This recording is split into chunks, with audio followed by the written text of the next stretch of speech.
बच्चों, कक्षा 9 के हिंदी विषय में आएंगे सोहनलाल द्विवेदी जी द्वारा रचित उन्हें प्रणाम नामक कविता।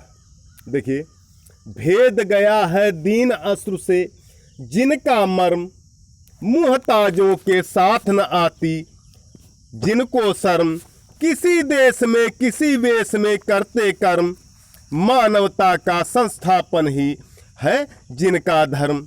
ज्ञात नहीं है जिनके नाम, उन्हें प्रणाम सतत प्रणाम। कोटि कोटि नंगो भिखमंगों के जो साथ खड़े हुए हैं कंधा जोड़े उन्नत मात, खड़े हुए हैं कंधा जोड़े उन्नत मात। शोषित जन के पीड़ित जन के कर को थाम, बढ़े जा रहे उधर जिधर है मुक्ति प्रकाम। ज्ञात और अज्ञात मात्र ही जिनके नाम, ज्ञात और अज्ञात मात्र ही जिनके नाम, वंदनीय उन सत्पुरुषों को सतत प्रणाम। मीनिंग देख लीजिए।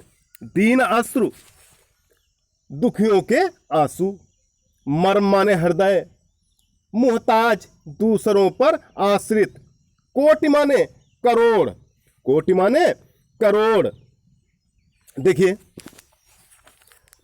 भेद गया है दीन अश्रु से जिनका मर्म, मुहताजों के साथ न आती जिनको शर्म, किसी देश में किसी वेश में करते कर्म, मानवता का संस्थापन ही है जिनका धर्म। देखिए, सोहनलाल द्विवेदी जी कहते हैं कि ऐसे व्यक्ति जिनके हृदय दीन दुखियों के आंसुओं से बिंध जाते हैं।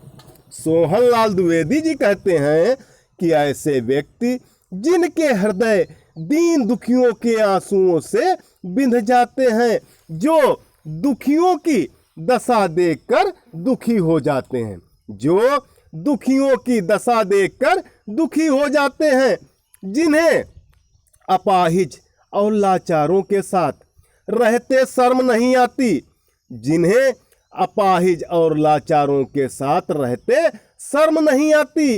वे जिस देश अथवा जिस वेश में भी रहते हैं, वे जिस देश अथवा जिस वेश में भी रहते हैं, कर्म करते रहते हैं, कर्म करते रहते हैं।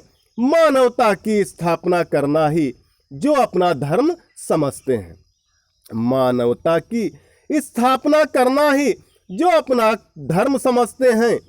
ज्ञात नहीं जिनके नाम, उन्हें प्रणाम सतत प्रणाम। किंतु जिनके नाम का भी किसी को पता नहीं, किंतु जिनके नाम का भी किसी को पता नहीं, उन्हें प्रणाम है निरंतर प्रणाम है, उन्हें प्रणाम है निरंतर प्रणाम है। आगे देखिए। कोटि कोटि नंगों भिखमंगों के जो साथ खड़े हुए हैं कंधा जोड़े उन्नत मात, शोषित जन के पीड़ित जन के कर को थाम, बढ़े जा रहे उधर जिधर है मुक्ति प्रकाम। आगे सोहनलाल द्विवेदी जी कहते हैं कि जो देश के करोड़ों वस्त्रहीनों भिक्षुओं के साथ कंधे से कंधा मिलाए हुए खड़े हैं। सोहनलाल द्विवेदी जी कहते हैं कि जो देश के करोड़ों वस्त्रहीनों भिक्षुओं के साथ कंधे से कंधा मिलाए हुए खड़े हैं, जिन्हें गरीबों के साथ रहने में लज्जा का अनुभव नहीं होता, जिन्हें गरीबों के साथ रहने में लज्जा का अनुभव नहीं होता, जो इस स्थिति में अपने मस्तक को ऊंचा उठाए रहते हैं, जो इस स्थिति में अपने मस्तक को ऊंचा उठाए रहते हैं, जो सताए हुए और शोषित प्राणियों के, जो सताए हुए और शोषित प्राणियों के हाथों को पकड़कर उन्हें आजादी देने के लिए बढ़ते चले जा रहे हैं, जो शोषित प्राणियों के हाथों को पकड़कर उन्हें आजादी देने के लिए बढ़ते चले जा रहे हैं। ज्ञात और अज्ञात मात्र ही जिनके नाम, वंदनीय उन सत्पुरुषों को सतत प्रणाम। उन ज्ञात और अज्ञात वंदनीय सत्य पुरुषों के चरणों में मैं सदैव अपना प्रणाम निवेदित करता हूँ। उन ज्ञात और अज्ञात वंदनीय सत्य पुरुषों के चरणों में मैं सदैव अपना प्रणाम निवेदित करता हूँ। आगे देखिए, जिनके गीतों को पढ़ने से मिलती शांति, जिनकी तानों को सुनने से मिटती भ्रांत, छा जाती मुखमंडल पर यौवन की क्रांति, जिनकी टेकों पर टिकने से टिकती क्रांति, मधुर मरण मधुर बन जाता है जैसे वरदान, अधरों पर खिल जाती है मादक मुस्कान, नहीं देख सकते जग में अन्याय वितान, प्राण उच्चवसित होते होने को बलिदान, जो घावों पर मरहम का कर देते काम, उन सहृदय हृदयों को मेरे कोटि प्रणाम।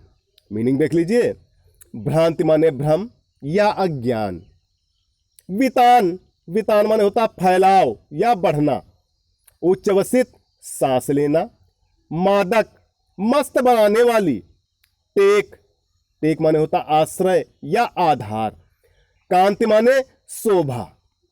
देखिए आगे उसके, जिनके गीतों को पढ़ने से मिलती शांति, जिनकी तानों को सुनने से मिटती भ्रांत, छा जाती मुखमंडल पर यौवन की कांत, जिनकी टेकों पर टिकने से टिकती क्रांत। देखिए, सोहनलाल द्विवेदी जी कहते हैं कि जिन देशभक्त महापुरुषों के कीर्तिमान पढ़ने से शांति मिलती है, जिन देशभक्त महापुरुषों के कीर्तिमान पढ़ने से शांति मिलती है, जिनकी संगीत की तानों को सुनकर संदेह दूर हो जाते हैं, जिनकी संगीत की तानों को सुनकर संदेह दूर हो जाते हैं और मुखमंडल पर यौवन का सौंदर्य छा जाता है, और मुखमंडल पर यौवन का सौंदर्य छा जाता है। जिन महापुरुषों के संकल्पों से क्रांति स्थायित्व प्राप्त करती है, जिन महापुरुषों के संकल्पों से क्रांति स्थायित्व प्राप्त करती है, उन सबको मैं अपने करोड़ों प्रणाम निवेदित करता हूँ, उन सबको मैं अपने करोड़ों प्रणाम निवेदित करता हूँ। आगे देखिए, मरण मधुर बन जाता है जैसे वरदान, अधरों पर खिल जाती है मादक मुस्कान, नहीं देख सकते जग में अन्याय वितान, प्राण उच्चवसित होते होने को बलिदान, जो घावों पर मरहम का कर देते काम, उन सहृदय हृदयों को मेरे कोटि प्रणाम। आगे सोहनलाल द्विवेदी जी कहते हैं कि जिन महापुरुषों के लिए मृत्यु भी मधुर वरदान के समान बन जाती है, जिन महापुरुषों के लिए मृत्यु भी मधुर वरदान के समान बन जाती है, मृत्यु के समय भी जिनके होठों पर मस्ती भर देने वाली मुस्कान खिल जाती है, मृत्यु के समय भी जिनके होठों पर मस्ती भर देने वाली मुस्कान खिल जाती है, जो महापुरुष अन्याय को फैलता नहीं देख सकते, जो महापुरुष अन्याय को फैलता नहीं देख सकते, जिनके प्राण बलिदान के लिए आकुल होते हैं या व्याकुल होते हैं, जिनके प्राण बलिदान होने के लिए व्याकुल होते हैं, जो दीन दुखियों के